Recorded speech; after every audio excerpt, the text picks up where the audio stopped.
Hey everybody, welcome back to a whole new episode of Singapura Not Tempura here in Med Talk Singapore, your favorite YouTube station.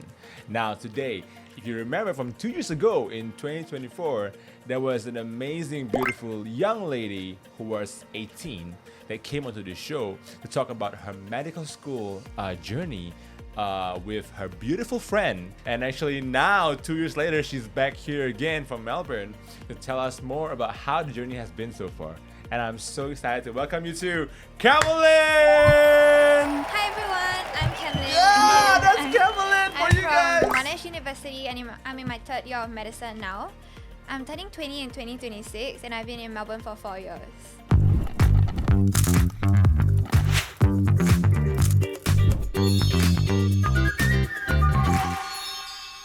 So you are now a third year student in Monash University. Yeah. Where is Monash? Monash is basically in a suburb in Melbourne called Clayton. Okay, I've never been to Melbourne before. So is it like, do you live far from your school?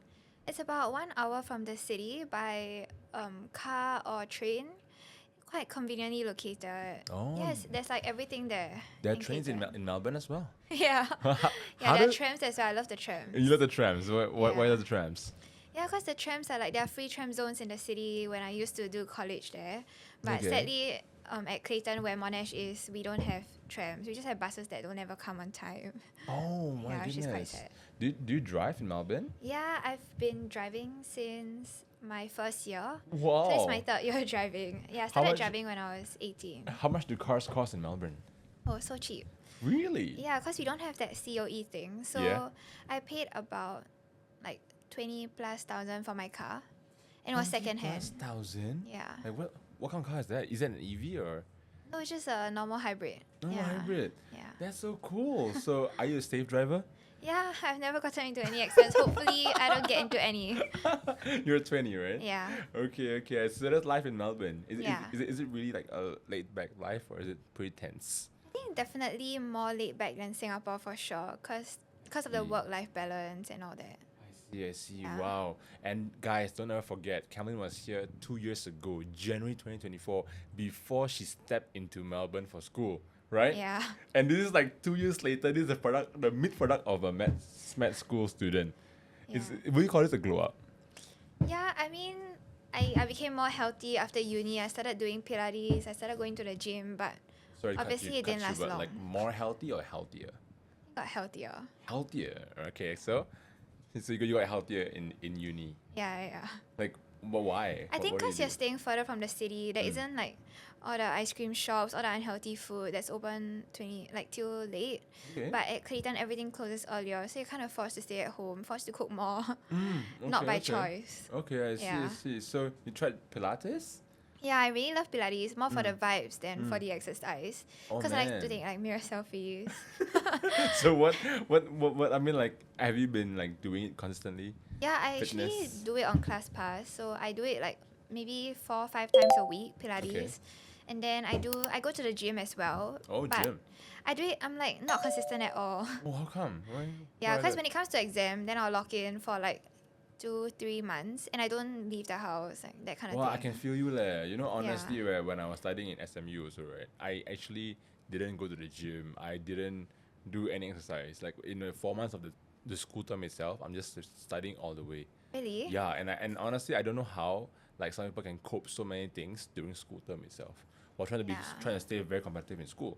Is it competitive as well in Australia? I think it's definitely not as competitive as Singapore, but I guess the competition comes from like the Singaporeans, because I think when being brought up in Singapore, there's that like competitive spirit The between kiasuness, like right? within the Singaporeans. So it isn't like there isn't that threat from like the Australians. But personally, I'm not a competitive person, so I I'm see. chill with it. So far, have you been doing well? Or are you happy with how you've been doing in school? Yeah, I've been happy. I think because I've started to find like study methods that work for me, but the same study method might not work for other people. But I'm happy to have found mine earlier. Oh, what's yours? Basically, one mistake I used to make when I study was to just go to many resources and then be overwhelmed by everything and try to compile it. And it just takes up too much time, right? Okay. So now I just use the Medical School Society set of slides. Medical And School Society. yeah, the Singaporeans, because I Okay. trust Singapore notes. Okay, Like, you'll never okay. be wrong. Sure, I don't okay. watch lectures at all in Oh, school. really? Yeah. So you don't watch I- lectures? I don't watch lectures Okay, at all, okay, like not a okay. single hour. I just Okay, go on. use that deck of slides from Singapore and I annotate on it. That's all I Okay. do. And then And I do well for that. Like, and just you doing that. Just do well. Yeah. Like full score, or like, I mean, like, what's the exam like? So for medicine, it's like more like pass or fail. Okay. So there isn't like a grade that you have to get. Oh, there's no grade. Yeah, I think in Singapore it's pass or fail as well. I'm not sure, man. But my whole life in uni, grading is everywhere. Yeah, I don't like think you GPA can and all that. GPA Yeah. and then GPS. I mean GPA. GPA Yeah. is, oh, by the way, guys, GPA is for Australia. In Singapore, we use GPS. S for Really? Singapore, A for Australia. Different thing. So Why? GPA is Australia, GPS is Singapore. So here, upon 4, right? Yeah. Is there GPA in Australia? I'm not sure actually because medicine doesn't have that. So our grades are out of 100 per people. Okay. But no one cares about the grade. It's just pass or fail. Huh? Yeah. Seriously? Yeah. How can be like that one?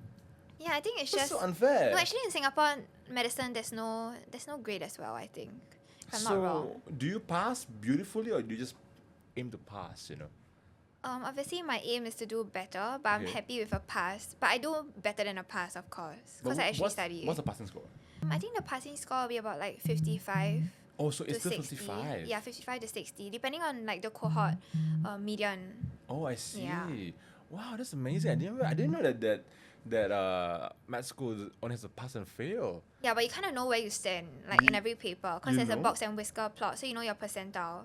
You mean in Where terms you of like with other people? Yeah, with other med students, so you know where you stand, like over, like across the board. I see. Does that kind of like motivate you to actually like kind of like work harder to beat the others?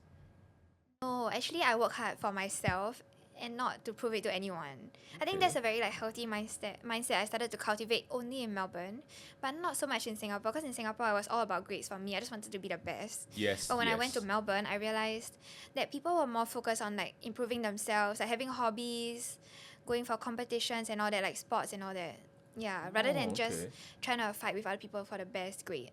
Because like all See. my Melbourne, like Australian friends, they're never there to like put you down or anything. They're always so willing to help you out. But in Singapore, I don't really see that as much, I see. unfortunately. I mean, you're schooling in med school. Obviously, you have a dream. Yeah. Right. And I mean, personally, for me myself, I always used to define education as simply a means of competition, right? Except to try to understand where you will stand in society in a certain way, right? But for you, I mean, would you see it as a real need? Would you see that the schooling is a real need for you, or is it simply just like a tool for make you feel better and make you stand in society? Okay, personally, I see schooling as like a bridge that brings you to your future career. Because I wouldn't be comfortable just being a doctor out there, trying to treat patients based on my own prior knowledge. Like, I would rather have like the school to equip me with everything that I need, so that I know that my patients are in my good hands. Like, I wouldn't feel comfortable knowing that I might do something wrong and like endanger my patient's life. So I think for medicine especially, it's definitely crucial and very important to have school. I see. Yeah, that makes a lot of sense because you're going to Yeah. be facing a real life situation once you're coming out, right? So you say it's a bridge between your education and then to your career, Yeah. right? But you know, personally for you as well, what's your dream? Like coming out, you want to be a doctor. Do you have any aims? Like you want to achieve a certain amount of financial freedom, or what was it that you're looking at? I think for me, it's not so much about financial freedom, because my dad always tells me that not to do things for the money. Okay. Like when you're choosing what specialty to be in or what kind of doctor you want to be, like it's never about the money. For me, I'm personally going to choose something that I find passion in. So like my dad's an orthopedic surgeon, and like it's always been my dream to work with him. So then my aim is to like hopefully get into orthopedics. But for people who don't have that background, Okay. like I think what's best would be to just choose whatever you're most interested in, even if it doesn't pay the most. Oh, so it's gonna be For like me. a daddy and his baby girl kind of like spawning time in the clinic. I think you'll never do well, or you'll not go far without the passion, because at the end of the day, I agree. right? At the end of the day, what you're doing is helping people, and there's a lot of like people to people connection there, and you really need a lot of love to like drive your passion I see. in order for you to like really give patient-centered care. You have a code, right, for this, right? No, I don't. You have a code? You have a code. She was just telling me, like, before we begin recording, she was telling me, right, don't love your job, job your love. Oh, my goodness. Oh, okay, I thought of one. I thought of Well, one. yeah, okay, tell me. Nothing worth having comes easy. But easy worth having come. No. But at the end of the day, I mean, we live realistically. For financials is a big thing. What do you think? Do you have any financial goals? It's through med school, through being a doctor. Do you have any financial goals for yourself? Or are you currently already earning a certain income at No, the age actually, of 20? no. As an intern, we don't get any money until we graduate. But I think the base salary as a doctor is really quite high. Okay. So there isn't How much is that? necessarily. I don't know, but I'm assuming it's high, right? Because you're paying for the school fees, they're gonna pay you back. She's assuming. I don't know, but I'm assuming. Yeah, but I think my personal Job, my goal love, in terms yeah. of finances would be to just be able to be financially stable by the time I'm married. By I the do time get you're married. married. So what age is that? Or 30. Or I don't have a 30? boyfriend though. Oh, she's asking for it, No, guys. it's fine. So It's fine, it's you're fine. single, put down in the comment section down below and send us your resume, and we'll consider if you are suitable for Camelyn in 2027. Yeah. So you're gonna aim for financial freedom. Like what do you see as Like financial being able freedom? to afford like a house. Okay, house. Yeah, but maybe take a bank loan, but still being like when you take a loan, you still need to know that you're gonna be able to pay for it in the future. So I'm hoping to be a specialist, so that would definitely pay more. But it's not about the money. Would you want to stay in Singapore or do you want to stay in Australia? Yeah, I'm definitely gonna stay in Singapore You wanna because my stay in dad is not Singapore? going to Melbourne.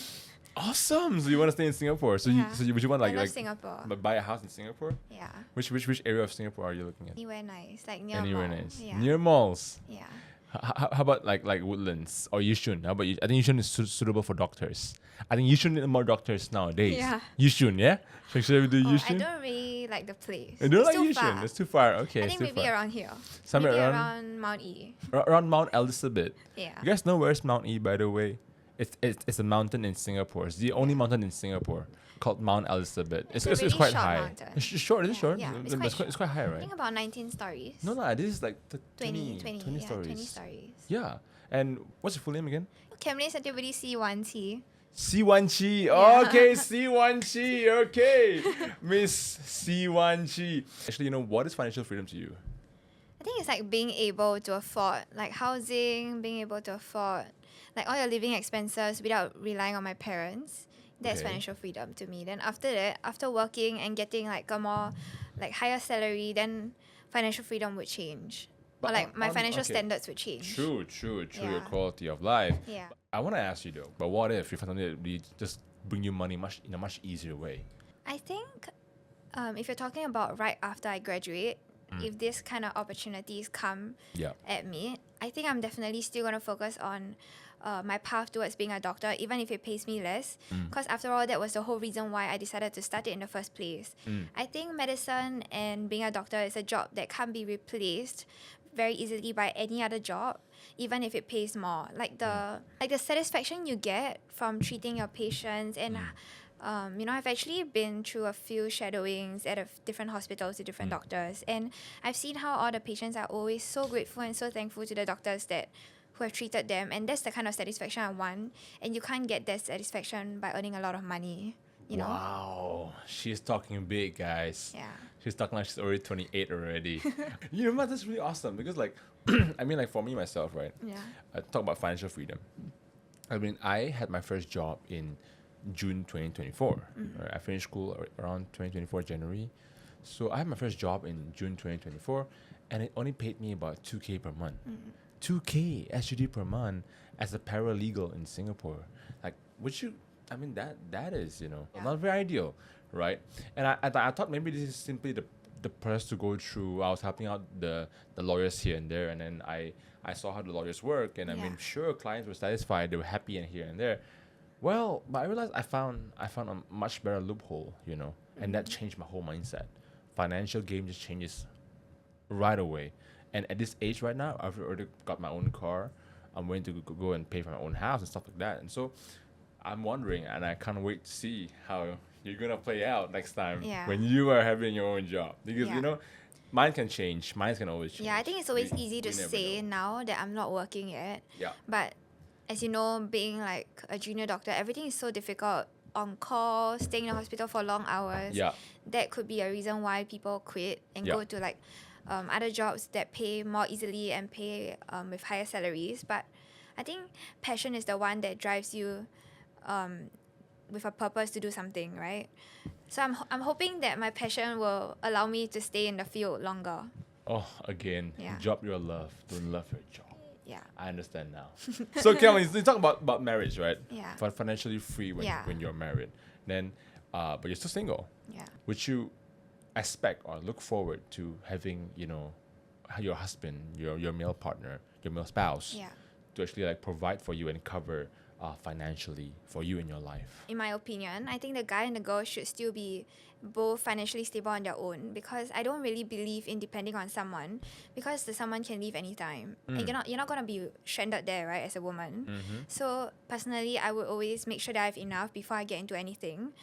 But as for once you're in the marriage, who provides for what, I think it depends on how much each of us earns. Like whoever earns more can just provide a larger percentage of your salary. It doesn't really matter like whether the guy provides for me or not. Have you ever had any previous relationships?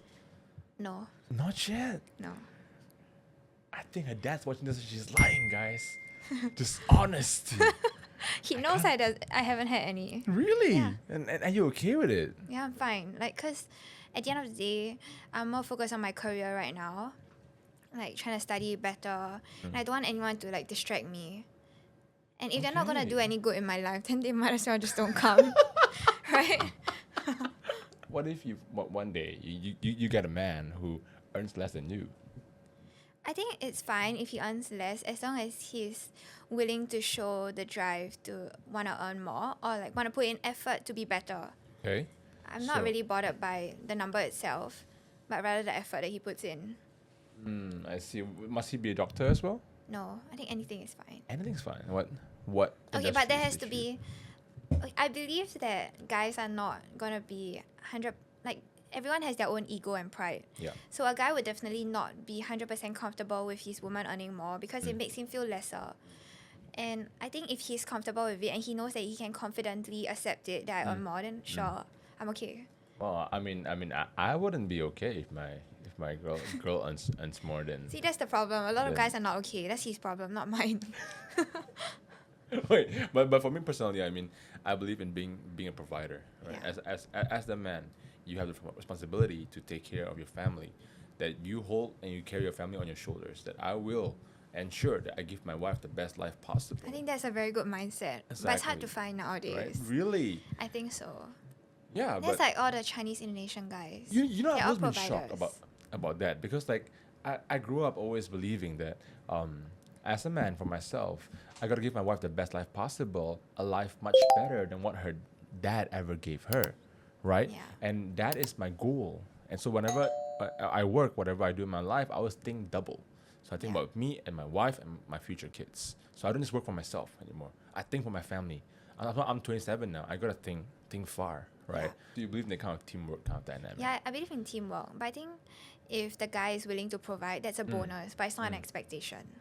I'm not expecting my guy to be able to provide for me, provide for all the things that I want. But I think it is a bonus if he is able to do it. But it is not a requirement for him. I see. How would you describe so far your journey in med school? I think I would describe it. Okay, let's use like an example of a Sure. bamboo shoot. Sure. I would say I'm a bamboo shoot. You know how bamboo shoots don't grow for the first 5 years. 3 to 5 years. That's the really duration of long, my you know? medical school. Yeah. So when I'm in year 1, year 2 right now, which I finished, I feel like I haven't really grown much. Everything is all theory, and you don't really feel like you're relevant to the medical field. Like when you go Okay. to the hospital, I just stand there awkwardly, not knowing what to do. I'm Okay. lost. Not because I don't know enough content, but because Okay. I don't feel like I'm competent enough. And I think that's very similar to how a bamboo shoot is, because they don't grow that much at the start. But I'm sure you'll flourish. Like I'll flourish once I start working, and when I know I'm fully competent enough to actually treat patients. So before you went to med school, right, 2 years ago, what were some of the things that you expected that would happen? I thought medicine would be like just hours and hours of studying with no social life and all that, but I was totally wrong. Okay. Because I actually found time to do things that I like going to the gym, Okay. doing Pilates, and I actually started my own food account as well because I love eating. What's Yeah. it called? Oh, it's called Big Bad Camel. I see, Big Bad Camel. Yeah. I see. So you found time to do what Yeah, you I love taking pictures of food and I love posting and talking about it. So I created like a food account, and I think some people invite me to review food as well. So I get free food. Oh, That's a very good way. Do you get paid for that? I don't get paid, but I get to order as much as I want, which is basically getting paid, right? To do what I like. Wow, that's interesting. Yeah. That's really interesting. Yeah, but you know one thing about youngsters these days, right? They get really excited. I mean, speaking as though I'm so old at it. I'm still young, guys. I think you're quite old. You're hitting the big three. A moment for me.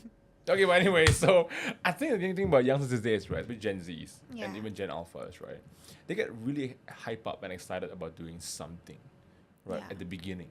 Yeah. And then as time goes by, 1 month into it, 2 months into it, they just drop. They just don't want to do it anymore. They get bored. Yeah. They That's get bored me. really easily. That's you. Yeah. And I mean, you're in med school, right? Then would you get bored of you know?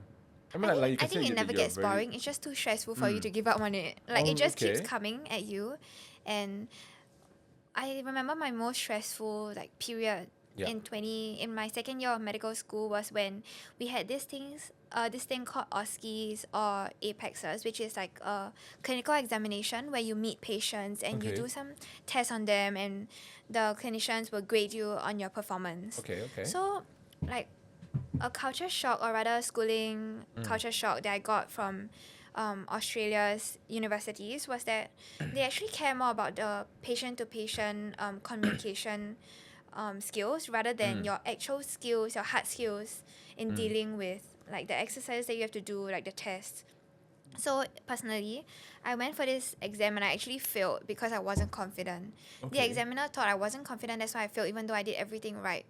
But I think in Singapore, we go more by the book. So as long as you do the exercises correctly, you're not going to fail because you're timid. Right. What do So you that mean was by like a shock for by me. by you were timid? Like how would you how would they grade like your confidence? Like, being able to talk confidently and naturally with the patient, that would be confidence. But if you talk like you memorize a script and you're just reciting it and you're just trying to get it over and done with, I think it's very obvious, and that was what I was doing. Because I think growing up in an Asian household, you're less talkative than the Australians, I guess, like just because of culture. When I'm in Singapore, right, correct. I was once admitted into NUH A&E, and then like I was on the bed. What do you call that hospital bed? Yeah, hospital bed. That's it, right? I Hospital think bed, so. Right. So and there's this group of NUS medical school students that like the professor came to them and like, hey, come and ask me, the patient, like how you doing? Oh, take your history. Yeah, like they come Yeah. and try and check on me, and then I'm like, who are you? Are you a doctor? like I'm not telling you anything, you know. Is that what you said? Yeah, I said that. I mean, what are you doing? You know, like what's this, right? Yeah. I mean, like I felt like this is a group of students coming onto me Yeah. like that. Like it's so weird. Yeah, I think it can get very intimidating. Yeah. Yeah. As a patient, I mean, and then they come and they will ask about how am I feeling today. I'm like, yeah, I'm feeling good until you came into this room, you know, and then kind of feeling, yeah. right? I think it's the same in Australia as well. We're told to ask for patient history just to learn like the emotions of how to speak like a doctor. I think it comes with practice. I think you speak like a doctor, really. Really? Yeah. Thank I you. think you speak like a doctor. I Serious. learned it from Dr. Tony. Yes, I knew it. I know it. I can feel it. You speak like him. Really? Just that he speaks in Bahasa, that's all. Yeah. Yeah. I And- can't speak Bahasa, unfortunately. Yeah, she can't speak Bahasa. So you thought that school would be really busy and studying all the way, but you Yeah. found out that no, it's not. Yeah. Right? But I think during exams, I study up to about 14 hours a day. Okay. 13, 14 hours. Yeah, that's more than half my day gone. Just studying. And I don't leave the house at all. 14 hours a day. Yeah. Okay. Wow. And back in SMU, that was my normal study day. Oh. Any study day is 14 hours Oh, or really? even more. Yeah. Like I will spend every moment I can to study no matter what. I Like- only do that for exams, but I don't do that Only on a normal exams? day. Because Really? Australia is just not competitive. Wow, that's so amazing. Like, it's very healthy, which I love. Should I I send my love kids the to Australia Australian next time? government. Okay, Melbourne, right? No, should I send my kids to Australia next time? Yeah. Would you recommend our viewers to send the kids to Australia for schooling? Yeah, I think if they're responsible and they're capable of like managing their own life, then yeah, sure, go anywhere they want. But I think if they know they're not ready, then don't go for it.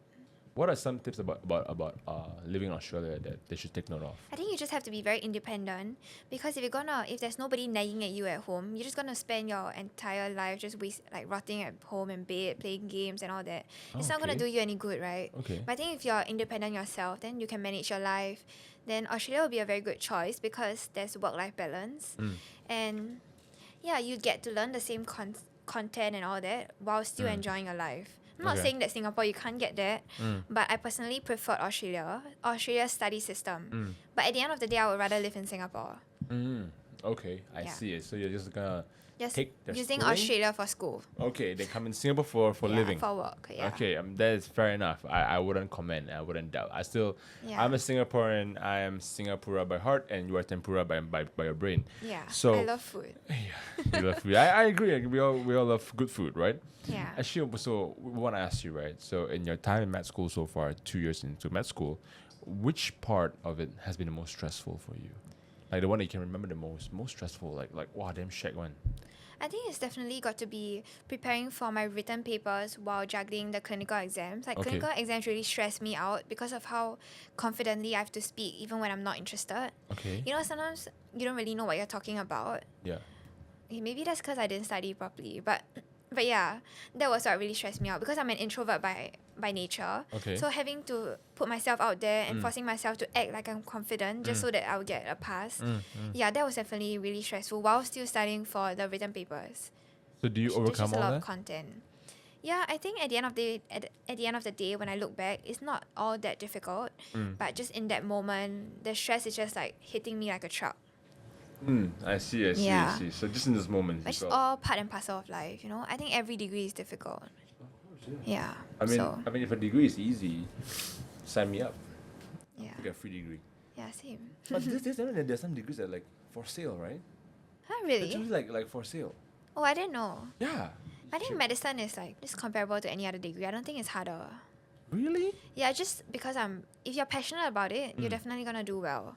If you're passionate about business, you're gonna do well in business. So it's just the same. If you're not passionate in business, you do it, it's the same as not being passionate about medicine and doing it. Both are difficult, It's just how you see it. It's not about the content. I don't get it, but I know. I get it. So far, 2 years into medical school, what is a few knowledges about medical or medicine that you can share with us today? Oh, I think you can have undescended testes. What? So your balls don't actually end up there. They just go somewhere else. What do you mean? I think because it just goes through the inguinal canal, I think. I can't What? remember, I forgot. But Undescended? your testes can just like not end up where they're supposed to be. You mean I think men? that's very cool, yeah. You mean like men's like men's balls? Yeah, and I wonder if they can end up on your thigh actually. Because they're my undescended. God, are you Or they can serious? descend the wrong way. I'm not sure if that's possible. Wait, I'm just what do you like, mean by descent?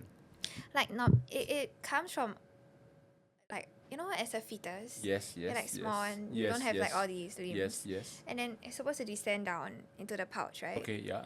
But then before the scrotum forms, like Yeah. everything is just there isn't even the organ there, so Yes. everything is just inside the body, and it can just not go down. Oh my God! Really? Yeah, I think so. I don't know if I remember That's it wrongly. interesting. Wait. What do you call it? Undescended.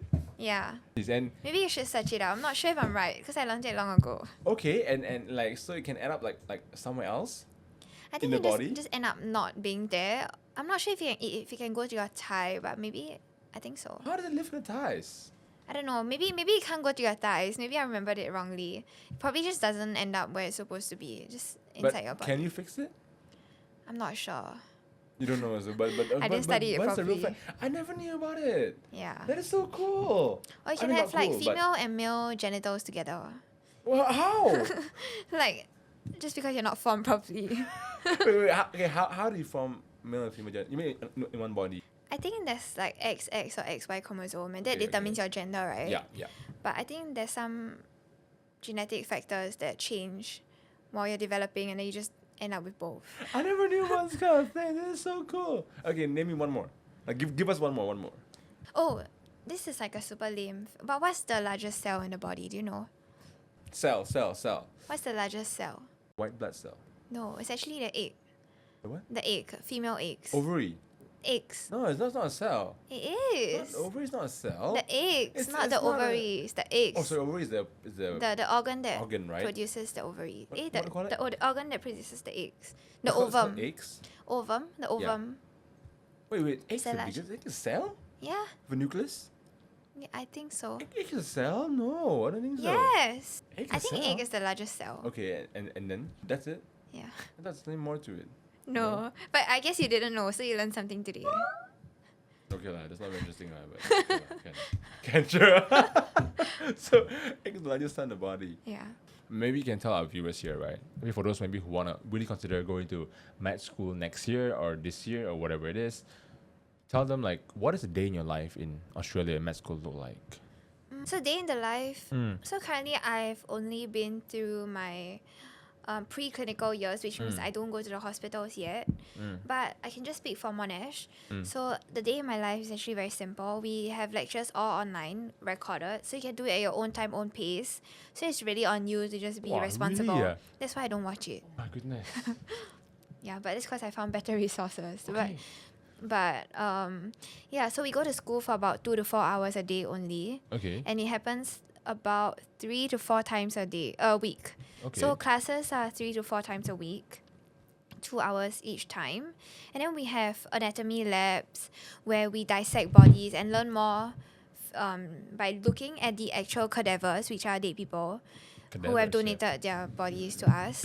Right. Yeah, so I actually learned to see all the muscles, the veins, all the arteries and everything by dissecting and cutting the body. And they actually teach you very useful dissection skills like blunt dissection, how to use the scalpel and all that, which I found very interesting and yeah, just very beneficial to, like, it kind of gives you an idea of whether you want to do surgery, like whether you're comfortable looking at the body like open up like that.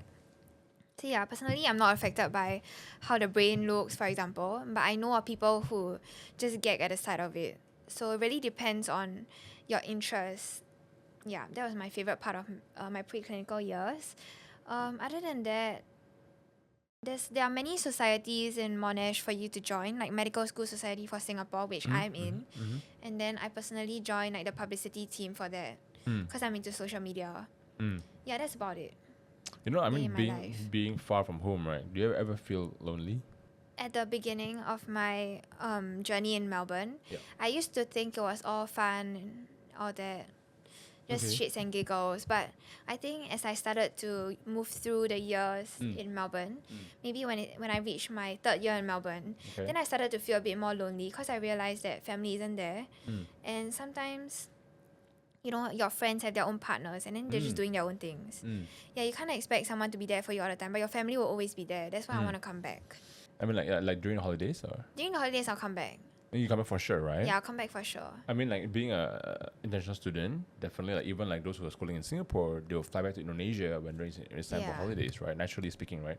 But for you yourself, I mean, was there any like festive season that you had to spend in Melbourne away from home? Definitely. I've spent most of my birthdays in Melbourne Oh, because I already have school at the start of the year. Like this year, I won't be in Singapore for my birthday, which is so sad.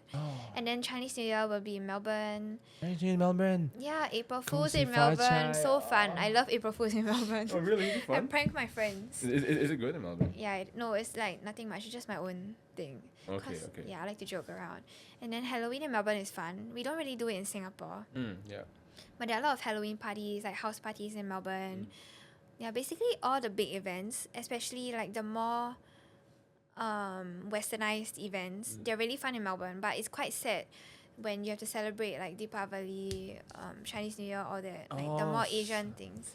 So Nithya can't come back as well. I pity her on that one. Yeah. Tell her, you know what? I think this year Deepavali, I'll go to Melbourne and check her out. So I mean, like on all these festive seasons, right? Being schooling overseas, have you ever felt lonely?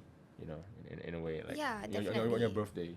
Yeah, because for my birthday, because definitely my parents will celebrate it with me in Singapore. But when you're in Melbourne, I wouldn't say I'm lonely on my birthday because my friends will remember it and they'll come and celebrate it with me, which I'm very thankful for. Okay. But maybe for Chinese New Year, when you get to meet family, Yeah.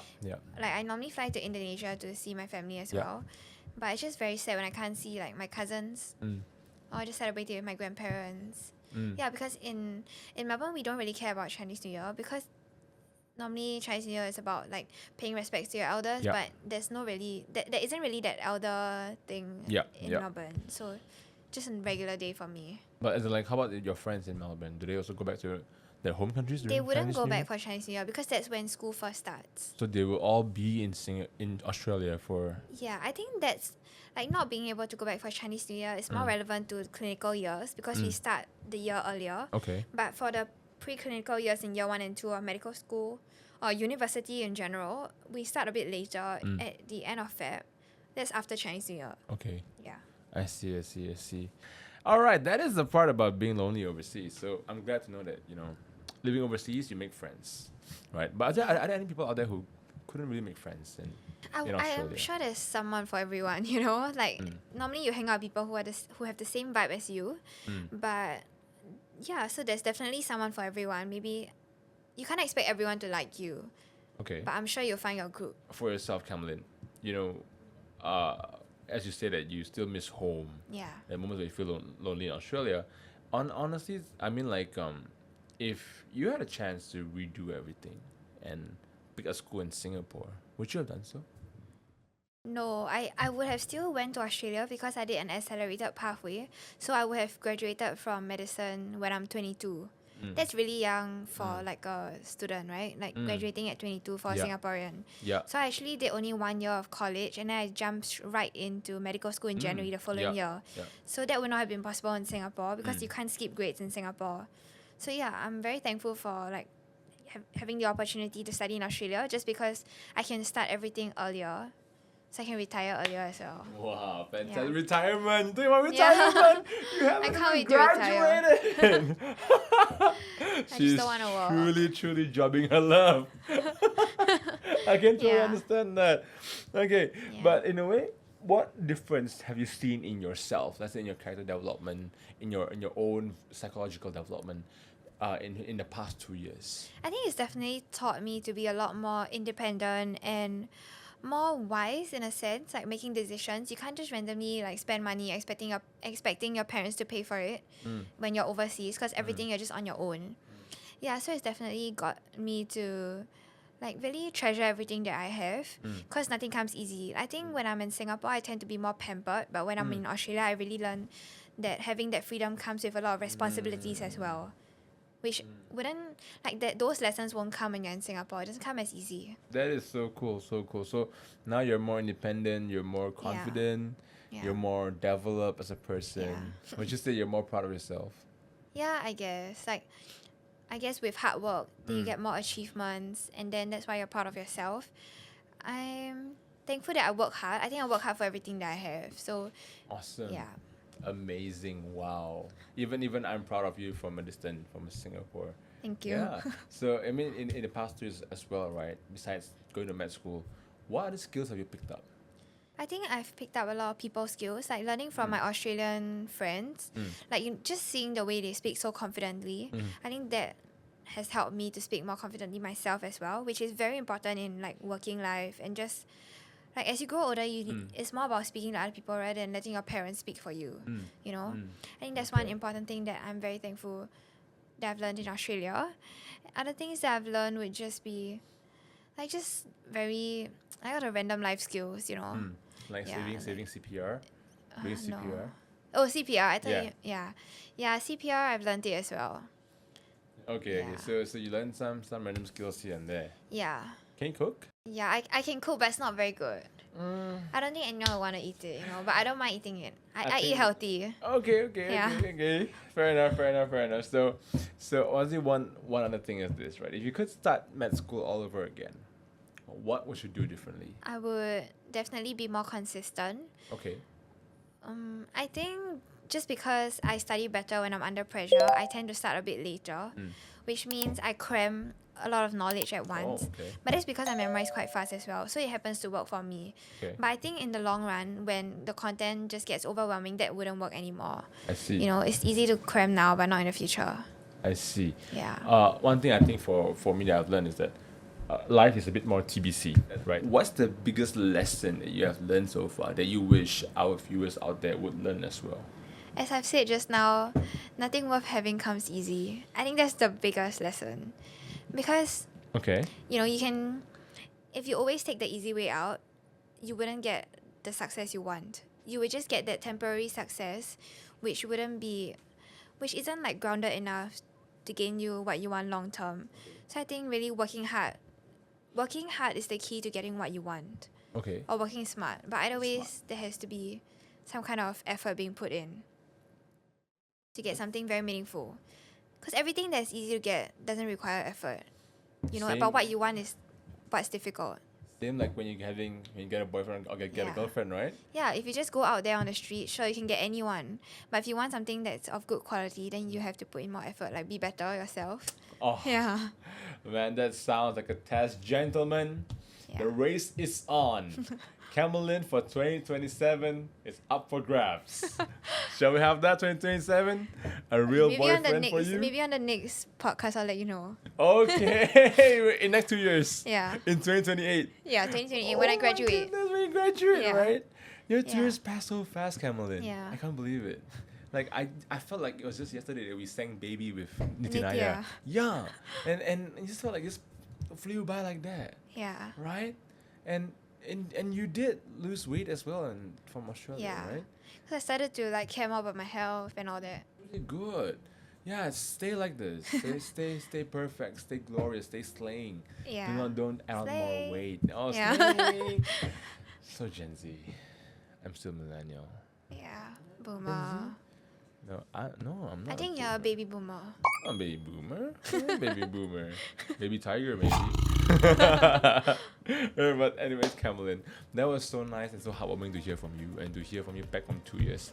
We hope to hear from you again in the next 2 years. Yeah, In definitely. 2028, I'll be back. January, Chinese New Year. Okay. Okay? Yes. So, it's really great to hear from you. I hope that, we hope that in the next, as you finish your medical journey, it won't just be a journey of schooling, but Yeah. also be a journey of life. Yeah. You get to know yourself better, you get to know your ideas better, Yeah. you get to be a real, true woman who upholds integrity Yeah. and passion Yeah. in what you do. Yeah. Yes, Camelyn? Yes, agree. Totally. Passion is so important. Passion. Yeah. Passion or compassion? Both. Both. Yeah? They work hand in hand. Hand in hand. Yeah. For a doctor. Or patient? Patience. Patience? Yeah. Patience? Yeah. Is Yeah. that so crucial as well, right? Yeah. Fantastic. All right, everybody. Thank you so much for tuning in today to Singapura Not Tempura here in Mad Talk Singapore. We have been so glad to have all of you here on board as our amazing viewers. We always love you and we can't wait to see you again in the next episode here in SNT. And today with Camelyn, don't forget to like, share, and subscribe. And we can't wait to see you again in the next episode of Singapura Not Tempura. And we'll see you again. Bye-bye.